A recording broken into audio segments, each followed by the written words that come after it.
Bugünlerde herkes günler hatta haftalarca geçmeyen öksürükten dertli. Bunun nedeni ne? Neden bir türlü öksürük geçmiyor? Ne yapmak ve daha da önemlisi ne yapmamak? Hangi ilacı kullanmamak gerek? Doktorlar anlattı. Bir aya kadar öksüren hastalarımız olduğunu görüyoruz. Kuru kuru, kesik kesik böyle iritasyon öksürüğü tamamen meydana gelmekte. Son günlerde farklı virüslerin neden olduğu solunum yolu hastalıkları sık görülüyor. En yaygın şikayetse haftalarca geçmeyen öksürük. Bunun sebebi şu: bu virüsler çoğalmak için solunum yolunun epitel hücrelerini, yani koruyucu hücrelerini tercih ederler ve orada çoğaldıkları vakitte bu hücrelerin ölümüne yol açarak diğer hücreye geçerler.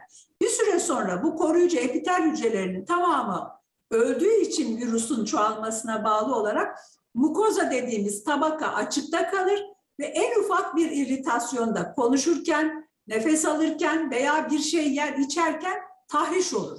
Buna bağlı olarak da öksürük meydana gelir. Bu kadar uzun sürmesinin nedeni bu. Öksürüğe neden olan enfeksiyona genelde RSV virüsleri neden oluyor. Ancak koronavirüs, influenza ve metapnöme virüsleri de yaygın. Üstelik birden fazla virüs aynı anda da hasta edebiliyor. Birden fazla virüsün bir arada olduğu, en az 2 virüsün bir arada olduğu vakalar var. Covid-19 geçiren hastalarda hemen üzerine bu hasarlı dokuya yeni virüslerin indiği, yerleştiği görüldü. Yani bir kişi grip geçirirken daha tam düzelmeden üzerine respiratory sinsitial virüs binebilir. Bu kliniği daha da ağırlaştırır. Tedavi konusunda ise dikkatli olmak gerekiyor. Antibiyotiklerin virüslerde işe yaramadığı bilinmeli.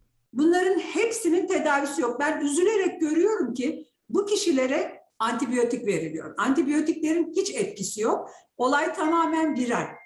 Öksürük vasıf değiştirirse, daha dolu olursa ve öksürüğe ateş eklenirse mutlaka sağlık kuruluşlarına ve bir hekime başvurmak gerekiyor. Çünkü o zaman akciğerlere indiğini anlıyoruz. Uzmanlar influenza ve koronavirüs gibi aşısı olan virüslere karşı aşı olmayı ve riskli ortamlarda mutlaka maskeyle korunmayı ve el temizliğine dikkat edilmesini öneriyor.